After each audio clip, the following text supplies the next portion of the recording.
Good afternoon, everybody.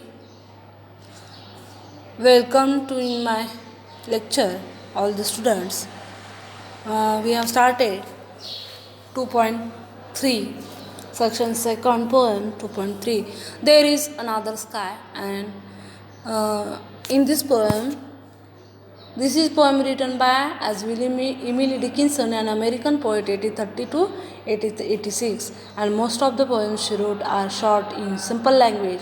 She wrote on philosophical ideas, abstract ideas, and material things are used to explain each others in her work. There is Another Sky is a poem about life and being a journey of ups and downs, success and failures, joys and sorrows. Our loved ones often gives us hope and encouragement in times of sorrow and despair. The poet addresses the poem to her brother as reassuring him and asking him to return home. So on the page number 75 we see there is the icebreaker activity. So life is an amangalam of happy and sad movement. म्हणजेच काय बघा, जीवन जे आहे हे आनंद व दुःख याचे मिश्रण आहे as a happy and sad movement. Think of such movement in your life and pair with your classmate and share with the aspect of life. बघा, जीवन हे सॅड मुवमेंट पण आहे त्याच्यामध्ये आणि हॅपी पण मुवमेंट आहेत. तर तुमच्या जीवनातल्या अशा क्षणांचा विचार करा, तुमच्या वर्गमित्रांशी जोडी करून किंवा जीवनाच्या या दोन्ही एकमेकाच्या ज्या बाजू आहेत त्यासुद्धा महत्त्वाच्या सांगितलेल्या आहेत. आणि त्यामध्ये तर ज्या बाजू आहेत त्या एकमेकास सांगा असं सांगितलेलं आहे. आता त्याच्यामध्ये बघा, आपल्याला इथं डायग्राम दिलेला आहे हॅपी मुवमेंट आणि sad movement. So winning the first prize in a competition we called as a happy movement. तर ज्या हॅपी मुवमेंट आहे तर त्याची पहिली मुवमेंट आहे का की आपल्याला एखाद्या कॉम्पिटिशनमध्ये स्पर्धेमध्ये समजा की आपला पहिला नंबर आला तर ती आपली कशी दुःखद प्रसंग असतं का? नाही, आनंदाचा क्षण असतो. त्याचप्रमाणे when we win the first prize in the any competition this is called as a happy movement. Sad movement, losing your mobile and bicycle or wallet we called as. ज्यावेळेस आपला मोबाईल हरवला किंवा आपली वही हरवली ती काय झाली ॲज अ सॅड मुवमेंट झाली. किंवा आपलं बायसिकल असेल किंवा वॉलेट असेल ते हरवलं तर ते झाले सॅड मुवमेंटमध्ये आपण त्याची चर्चा करू शकतो, डिस्कस करू शकतो. In happy movements we also included being selected for the school basketball team. आपल्याला जर समजा एखाद्या शाळेच्या संदर्भात एक बास्केटबॉल टीम आहे त्याच्याशी आपल्याला रिलेटेड सिलेक्ट केलं तरीसुद्धा तो जो आहे तो आपला आनंदाचा क्षण असेल. आणि सॅड मुवमेंटमध्ये आपण असं पण सुद्धा सांगू शकतो as a getting a lower grade for not submitting the physics project by the deadlines. That is the sad moment. In happy moment we also your class team project being chosen or for display at a national school and science fair. समजा आपला राष्ट्रस्तरावर जो team project आहे आपण बनवलेला जो प्रकल्प आहे तो फेअर करण्यासाठी आपला सिलेक्ट केला तरीसुद्धा आपल्याला तो आनंदाचा क्षण असेल.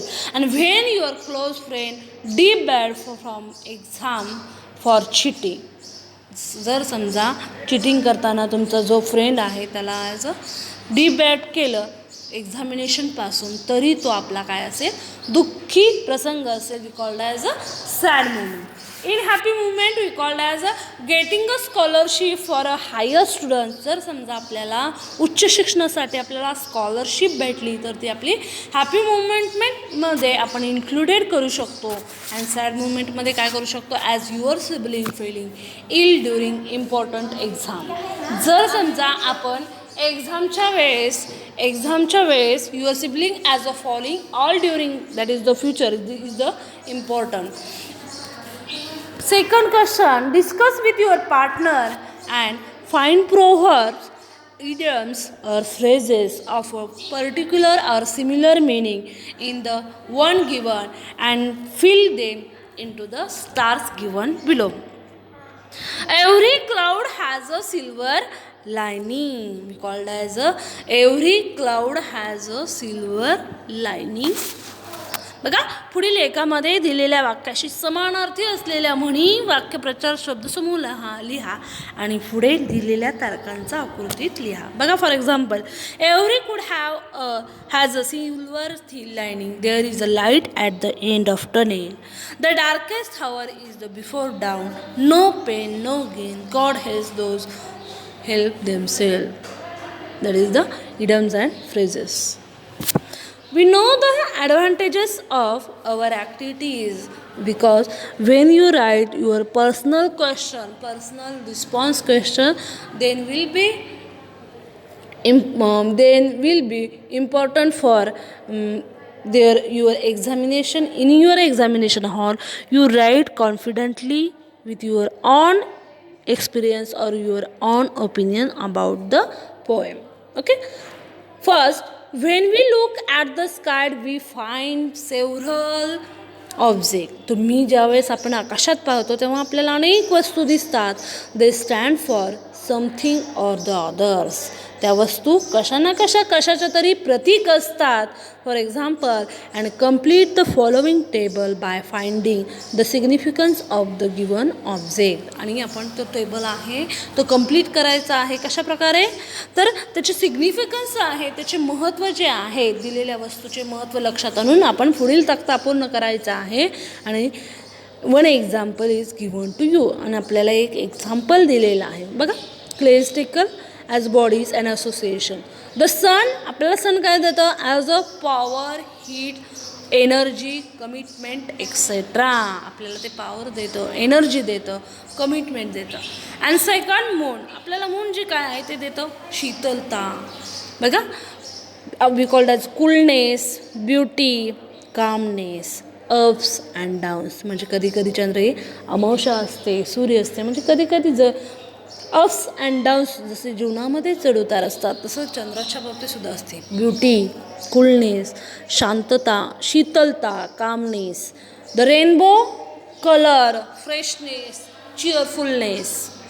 बघा, रेनबो आपल्याला काय देतो? आपल्याला कलर, वेगवेगळे कलर जे आहे कलरच्या माध्यमातून किंवा आपल्याला त्याच्या माध्यमातून वेगवेगळे जे कलर्स आहेत ते कळतात.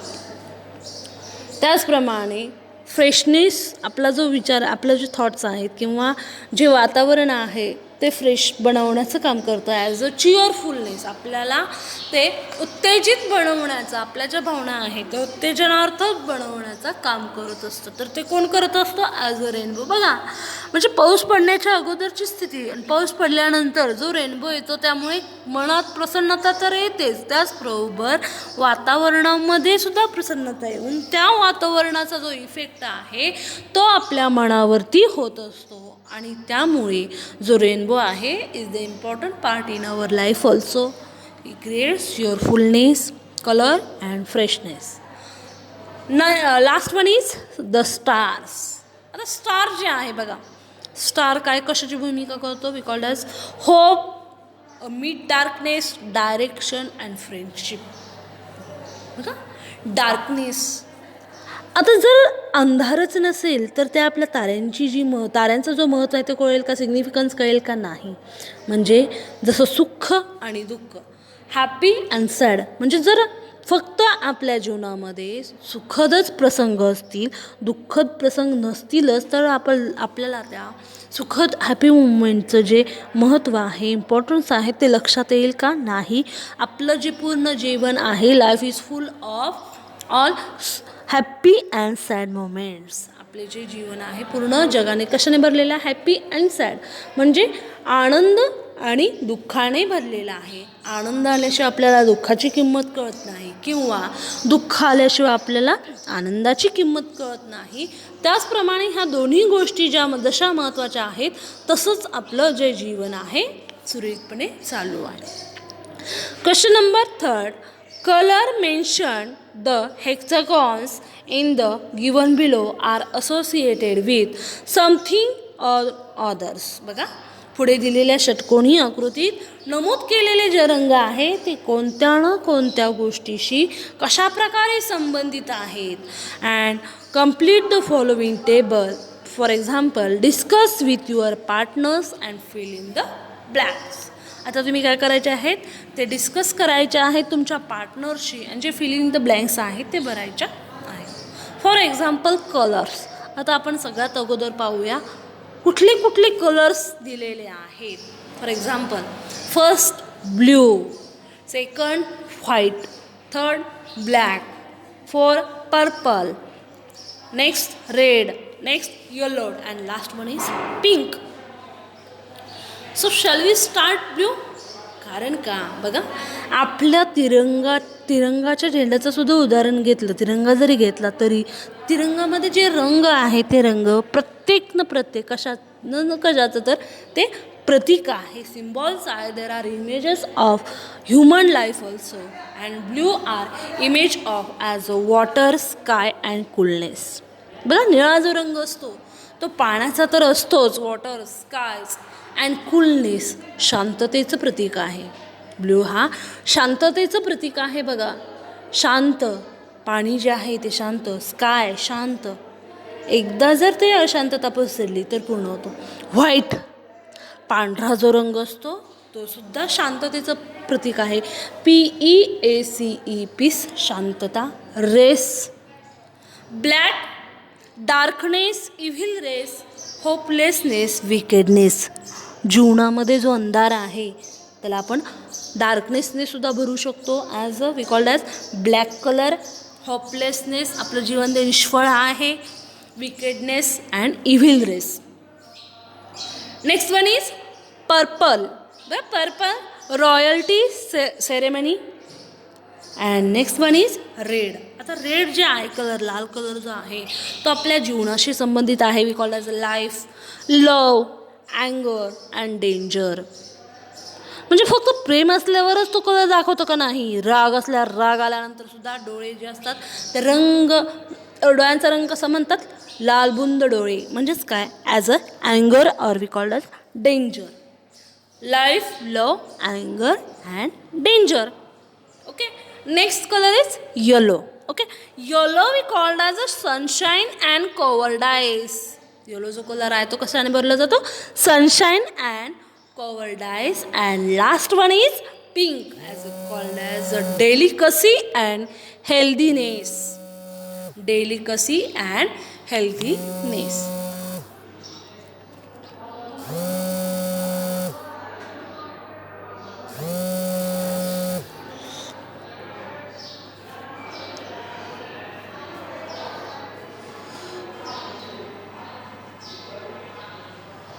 Emily Dickinson on the page number 76, we start the importance of poet's life, because every poet has effect on his life. Through his writing we see Emily Dickinson. 1830-86 is an American poet of the 19th century. तर जी Emily Dickinson आहे तिचा 1830मध्ये जन्म झाला आणि 1886मध्ये मृत्यू झाला. She is an American poet of the 19th century. 19व्या शतकातली ती अमेरिकन पोएट म्हणून ओळखली जाते. She lived a lonely life. Most of her poems are motivational and philosophical. तिनं तिचं पूर्ण जीवन जे आहे ते कशामध्ये व्यतीत केलेलं आहे, लोनली लाईफ, एकाकी जीवन जगलेली आहे. And most of her poems, आणि तिच्या जास्तीत जास्त पोएम्स ज्या आहेत, कविता आहेत, त्या मोटिवेशनल्स आहेत अँड फिलॉसॉफिकल आहेत, तात्विक आणि मोटिवेशनल करणाऱ्या आहेत. They are unique to her era and are characterised by simple and short lines. बघा, तिच्या ज्या युनिक आहेत तर तिच्या इरा जो आहे characterise by simple and short lines. ज्या लाईन्स आहेत त्या सिम्पल आहेत आणि शॉर्टमध्ये आहेत. She often used slant rhyme and unconventional capitalisation and punctuation. तिच्या ज्या स्लॅन्ट राईम ज्या आहेत त्या कशा आहेत, अनकन्व्हेन्शनल आहेत, त्याच्यामध्ये कॅपिटलायझेशन आहे आणि पंक्च्युएशन पण आहे. Her poems are the Psalms and hymns of life in all its shades.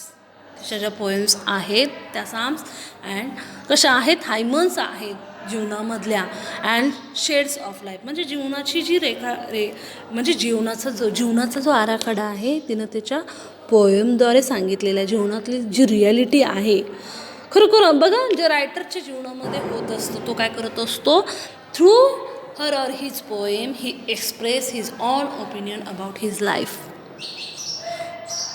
जरी आपण लिहायला सुरुवात केली, आपल्याला जरी सांगितलं की बाबा रे तू एखाद्या ह्याच्यावरती पोएम लिही, तरीसुद्धा आपण सुद्धा लिहिताना आपली पोएम जी लिहित असतो तेव्हा विषय सब्जेक्ट कुठलाही असो, पण आपला जो अनुभव आहे त्या सब्जेक्टबद्दल त्याबद्दलच आपण पोएम लिहू शकतो. Okay, there is some information about the poem. There is another sky is an inspirational poem with a message of never Sadi.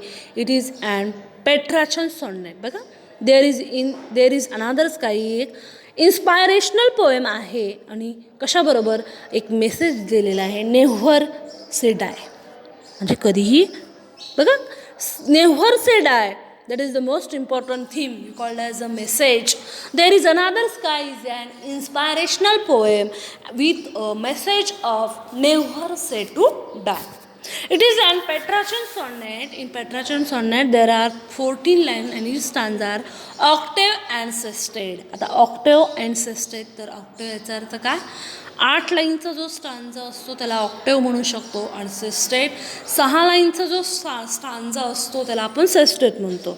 So write down in your notebook also when you are listening to the videos. So first octave when we called as a when the when 8 lines stanza we called as a octave and 6 lines stanza we called as a sestet. The poet is communicating to her brother through a letter. जी poet आहे ती आपल्या भावाबरोबर बोलत आहेत, तर communicating with through a letter. आता communication आपल्याला करायचं असेल आपल्याला आजच्या युगामध्ये आपण मोबाईलद्वारे करू शकतो, पण त्या काळात जास्तीत जास्त मोबाईलपेक्षा लेटरचा वापर केला जायचा. मोबाईल हे दुर्मिळ होते, लेटर्सचा जास्तीत जास्त वापर केला जायचा. She encourages her brother not to get depressed under any circumstances. Every time she encourages her brother not to get depressed under any circumstances and plead to him to return home. आणि तिला आनंदाने घरी येण्याची विनवणी करते. she says some lines about life is full of challenges. बघा, जीवन हे कसं आहे, पूर्ण चॅलेंजेसने भरलेलं आहे, पण तरीसुद्धा न डगमगता आपण काय केलं पाहिजे, one can tackle and challenges with a positive attitude. आपण जे चॅलेंजेस आहे ते टॅकल कशा प्रकारे करू शकतो, तर जे होकारात्मक विचार आहे नेहमी पॉझिटिव्ह थिंकिंग केल्यानंतर जे आपल्या जीवनामधले चॅलेंजेस आहेत त्याचा आपण स्वीकार करू शकतो आणि अडथळे जे आहेत ते पार करू शकतो. The poem ends on and optimistic note. जी पोएम आहे ती एंड्स कशाने झालेली आहे, ऑप्टिमिस्टिक नोट. म्हणजेच काय, तर आशावादी जी नोट आहे, ऑप्टिमिस्टिक नोट्स, शेवटी आशावाद दाखवलेला आहे. The brighter garden stands for cheers that life offers to all. बघा, द ब्रायटर गार्डन्स जे आहे आता कशाला स्टँड्स फॉर दाखवलेला आहे, choices that offers to all, सगळ्यांना जीवनामधले, म्हणजे जीवनामध्ये फक्त त्याच्या भावालाच ते उद्देशून लिहिलेले आहे का, नाही.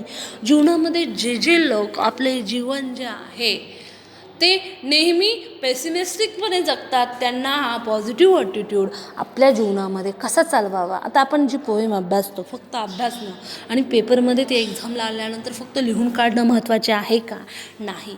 जीवनामध्ये त्याचा सहभाग जो आहे, जीवनामध्ये आपल्या कशाप्रकारे ती पॉझिटिव्ह थिंकिंग, आपलं पॉझिटिव्ह ॲटिट्यूड बनवण्यासाठी त्या पोएमचं एक सिग्निफिकंट इम्पॉर्टन्स आहे, ते आपण नेहमी केलं पाहिजे.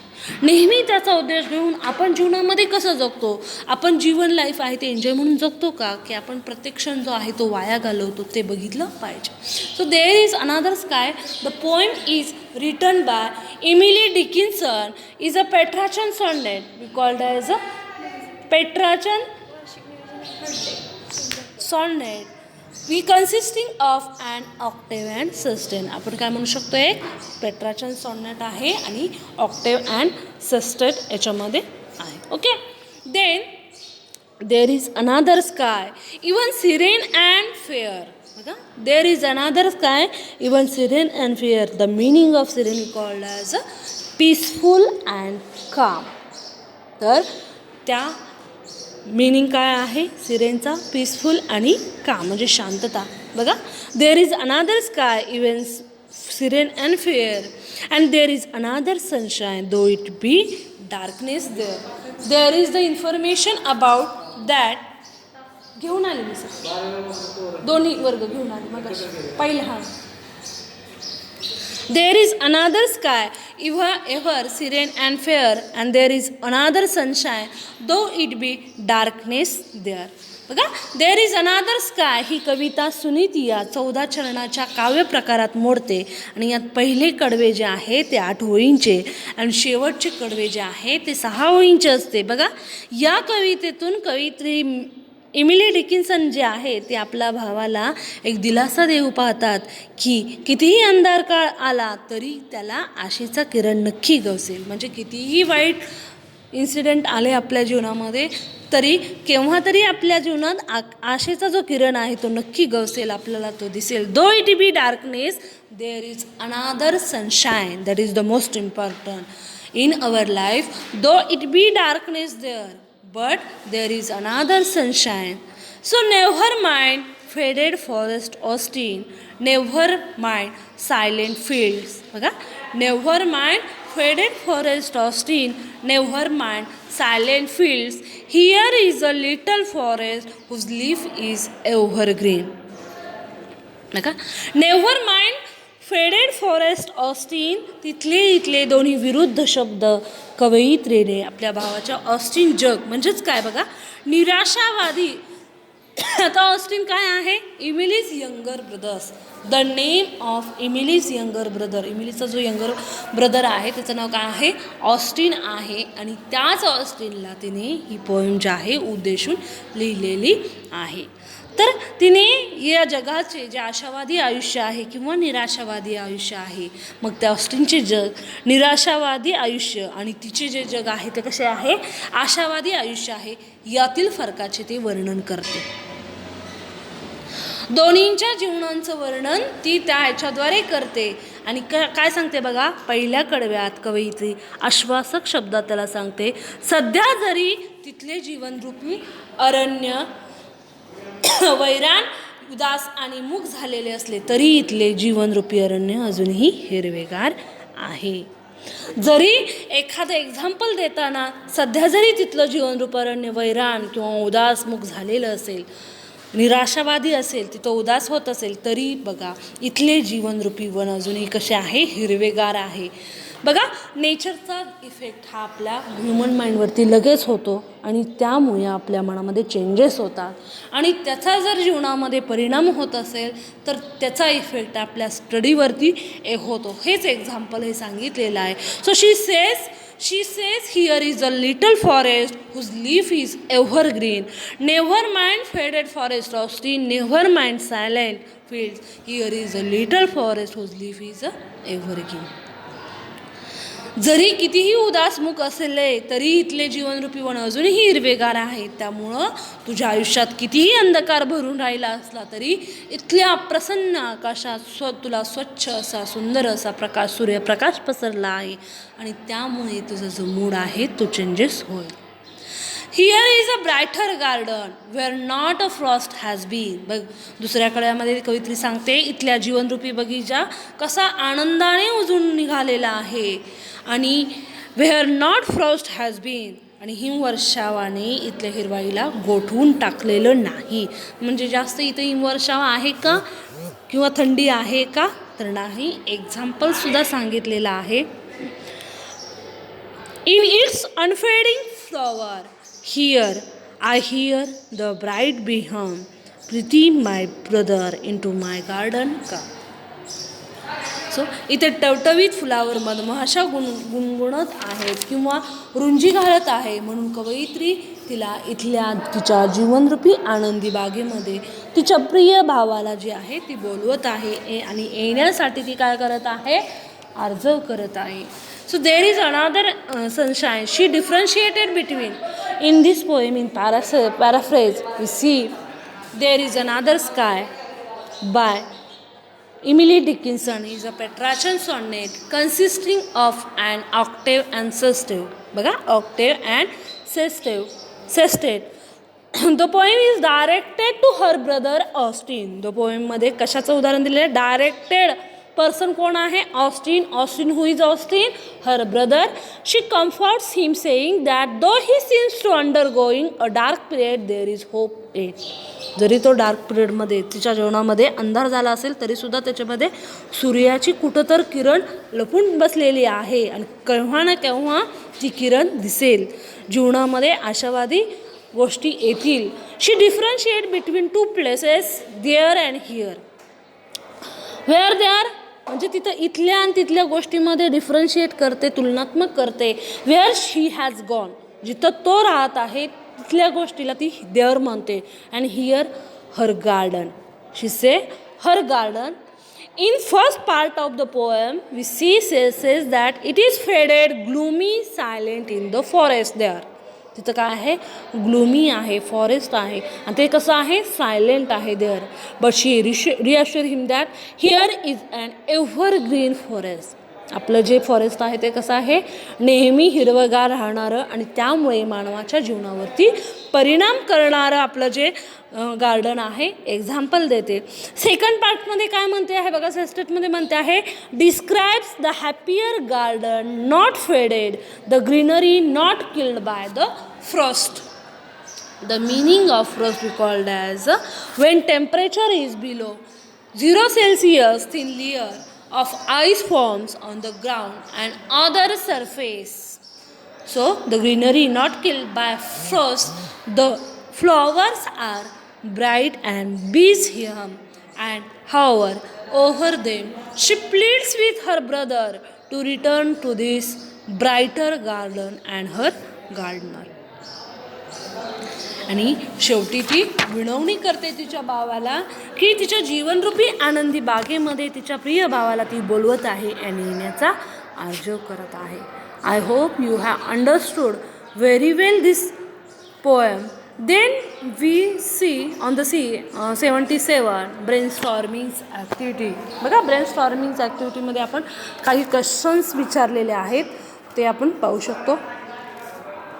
Imagine your younger sister is not paying attention to her studies and is wasting time playing games on her cell phone. Suggest some ways that will help her to concentrate on her studies and overcome her bad habits. So poet wants to has described two different shades of humor. He says he asking neighbor or compare to contrasting that is the most important given on the extract. And he says that there is the important character also attending and educations. आता याच्यामध्ये बघा, imagine that your brother, younger sister. बघा, तुमची एखादी लहान बहीण किंवा एखादा लहान भाऊ आणि त्याचा अभ्यासाकडे लक्ष देत नाही आणि तो नेहमी आपल्या काय करतो, सेलफोनवरती खेळ किंवा गेम्स खेळत असतो आणि तो आपला वेळ फुकट घालवत आहे अशी कल्पना करा. तिला किंवा तिच्या अभ्यासावर लक्ष केंद्रित करता येईल व तिच्या वाईट सवयीवर मात करता येईल एवढं सहाय्य करा आणि एखादा असा मार्ग सुचवा. फॉर एक्झाम्पल, आता अशा गोष्टी करण्यासाठी आपल्याला काय करावे लागतील तर the cellphone has become as a menace just like many teenager. This device for communication has a become tool for entertainment. आता आपल्याला माहीत आहे जो मोबाईल जो असतो, सेलफोन असतो, तोच कारणीभूत असतो, has a become tool for entertainment आणि तेच माध्यम आहे आपलं एंटरटेनमेंट करण्यासाठी. So you have to victim of the craze. आणि तेच नाही तर आपण सुद्धा त्याचे बळी आहोत. कशाचे तर सेलफोनचे. त्यामुळे सेलफोनचा जो वापर आहे तो शक्यतो टाळण्याचा प्रयत्न त्याला करायला सांगा. So you have to realise that the phone has a primary use and that is the communicate. The secondary use is as an entertainment. So recreation is only after once primary duties are done. So our students' primary duties is to complete all daily studies. आणि सगळ्यात अगोदर आता आपण जर एक video पाहत बसलो की आपण सगळे व्हिडिओ त्याच्याशी रिलेटेड पाहतो. त्यामुळे सगळ्यात महत्त्वाचं काय आहे, जे आपण मोबाईलचा वापर करतो तो नेमका कुठं करावा आणि कशासाठी करावा ह्या गोष्टी आपण त्यांना समजून सांगितल्या पाहिजेत. बऱ्याचदा आपण सुद्धा त्याचे बळी असतो, हे सुद्धा जाणून घ्या. You have notice that many your classmates are not interested in outdoor games or participating in co-curricular as activities, and discuss some ways in which they will be encouraged to participate in the activity. बघा, तुमच्या आता खूपशा असा वर्गमित्रांना मैदानी खेळाचे आकर्षण वाटत नाही. त्याचा बघा एक्झाम्पल्स दिलेले आहेत. सो अभ्यासांतर्गत उपक्रमात भाग घेत नाही, त्यांना विविध उपक्रमात भाग घेण्यात प्रोत्साहन मिळेल अशा काही मार्गाविषयी चर्चा करा.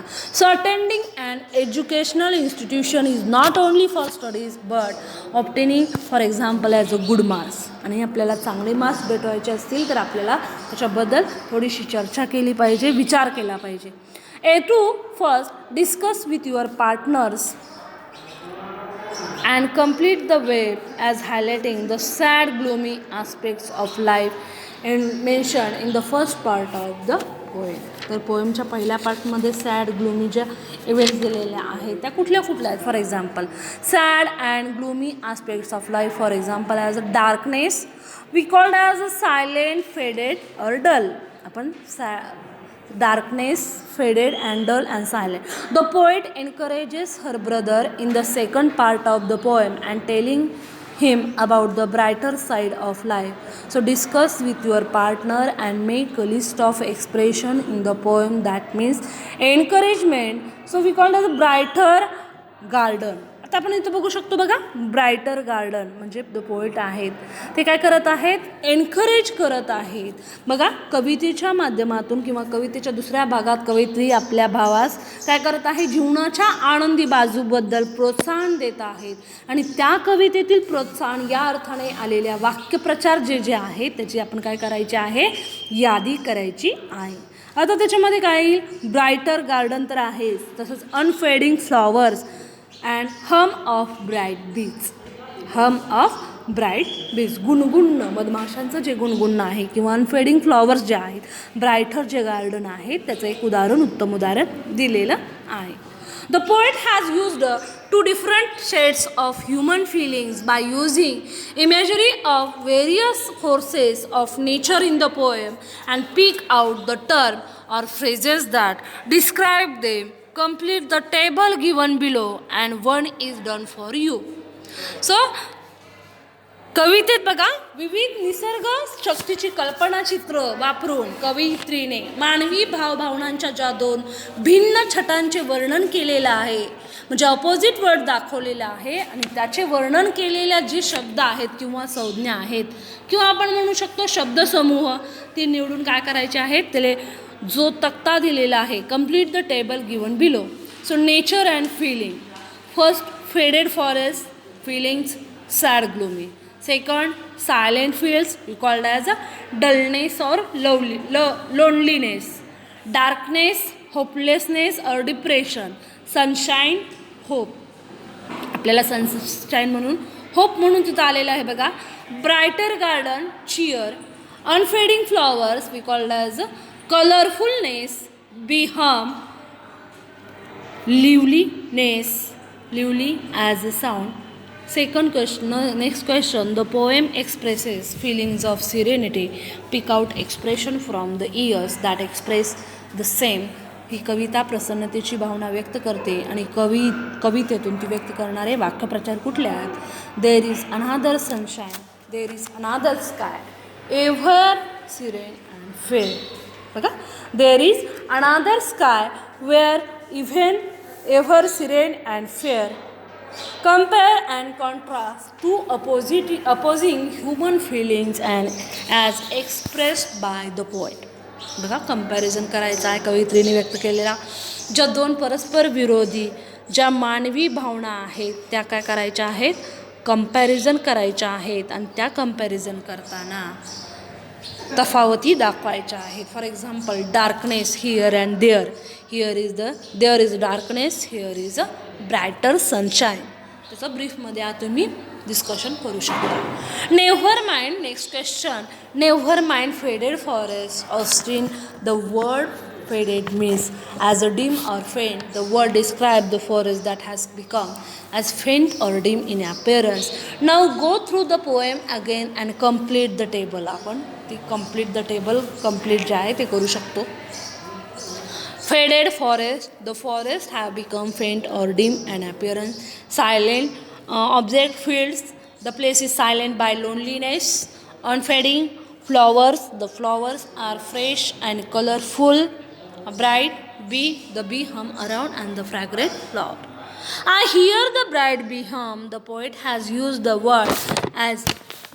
word and indicated that sound made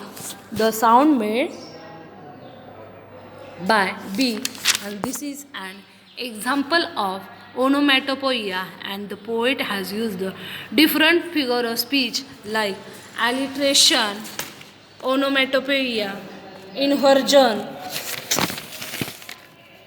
the poet, hyperbole, and in the poet. Identify them and pick out the line accordingly. आता कुठले कुठले त्याच्यामध्ये पोएटिक डिव्हाइसेस वापरलेले आहे ते आणि काय महत्त्वाचं सांगितलेलं आहे ते तुम्ही त्याचा डिस्कस करू शकता. alliteration. We already know about that. What is the alliteration? Alliteration we called as a repetition of the same sounds. So the poet called as a forest a faded forest. So f is repeated. Bright bee hum. So b is repeated. This is the alliteration. Inversion. Inversion is a literary technique in which the normal order of words is reversed in order to achieve a particular effect of emphasis or meter. Inversion. And hyperbole. Hyperbole is a figure of speech that involves an exaggeration. आपण म्हणू शकतो अतिशयोक्ती. आपण म्हणू शकतो काय अतिशयोक्ती. There is अनादर्स काय. आता आपल्याला माहिती आहे अनादर्स काय कुठं आहे का तर नाही. मग हायपरबोल काय हा अनादर्स काय. So imagine next question. Imagine your friend is table tennis champion and who has won semi-final in the intercollegiate championship, and due to overconfidence she neither practices nor does she take her up. आले कुठल्या वर्गात बरं आले opponent seriously, and this may result in her losing the final. Suggest some ways to make aware of the importance of hard work and regular. So use the following points and write an appreciation. बघा खाली appreciation दिलेला आहे.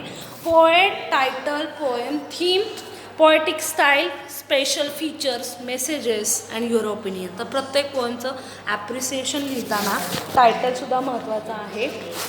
त्याचबरोबर त्याचं काय महत्त्वाचं आहे examples महत्त्वाचं आहे. तुमचे ओपिनियन्स महत्त्वाचे आहेत आणि ते ओपिनियन्स लिहिताना नेहमी तुम्ही कशाचा वापर केला पाहिजे ॲप्रिसिएशनचा. आणि ॲप्रिसिएशन तुम्हाला 100% 100%. So I hope you have understood very well to this lesson. Thank you very much. If you have any question,